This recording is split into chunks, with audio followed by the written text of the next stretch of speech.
મિત્ર, આજે હું એક એવી વાત લઈને આવ્યો છું આપણી સમક્ષ કે ગઈકાલની વાત છે. મારા ખાસ મિત્રો સુરેશભાઈ, રાકેશભાઈ તેમજ બીજા ઘણા 4-5 મિત્રો હતા. તેઓ એક પ્રોજેક્ટમાં કામ કરી રહ્યા છે, આરોગ્યના પ્રોજેક્ટની અંદર, અને તેઓ ગામડે ગામડે પોતાની સેવાઓ આપી રહ્યા છે.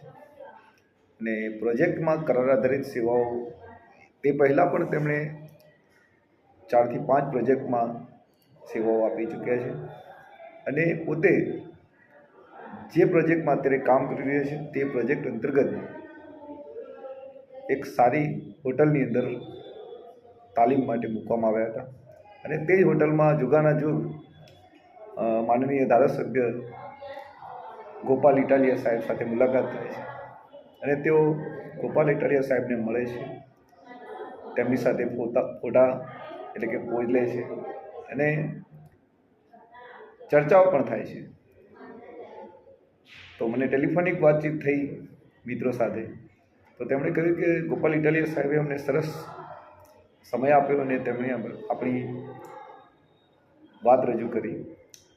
તેમણે કહ્યું કે ગોપાલ ઇટાલિયા સાહેબને અમે કરાર આધારિત કર્મચારીઓની આપવીતી કહી, તો ગોપાલ ઇટાલિયા સાહેબ અમને કહ્યું કે તમે બધા જ યુવાનો રાજકારણમાં આવી જાઓ. તો મારા મિત્રો અવાક થઈ ગયા એકદમ,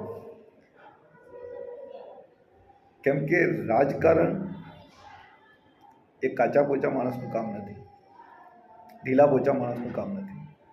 આપણે જોઈએ છીએ કે એક જ પક્ષની અંદર રહેલા ધારાસભ્યો પણ આમને સામને બાયો ચડાવતા હોય છે અને તું મેં થયા કરતું હોય છે.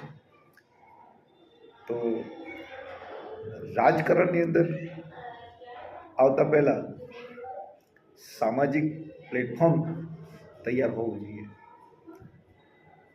ચલો, એનીવે, પણ ગોપાલ ઇટાલિયા સાહેબે જે આ પ્રશ્ન કહ્યો એ એટલા માટે કહ્યો કે સરકાર જે કર્મચારીઓને 10,000, 15,000, 20,000માં 20 વર્ષ સુધી, 25 વર્ષ સુધી પ્રોજેક્ટમાં કામ કરાવે છે, અને તે પણ લટકતી તલવાર, એટલે કે ગમે ત્યારે તે પ્રોજેક્ટ બંધ થઈ તો તેમને કોઈ પણ જાતનું વળતર આપ્યા સિવાય ઘર ભેગા કરી દેવાની એક યોજના કહી શકીએ.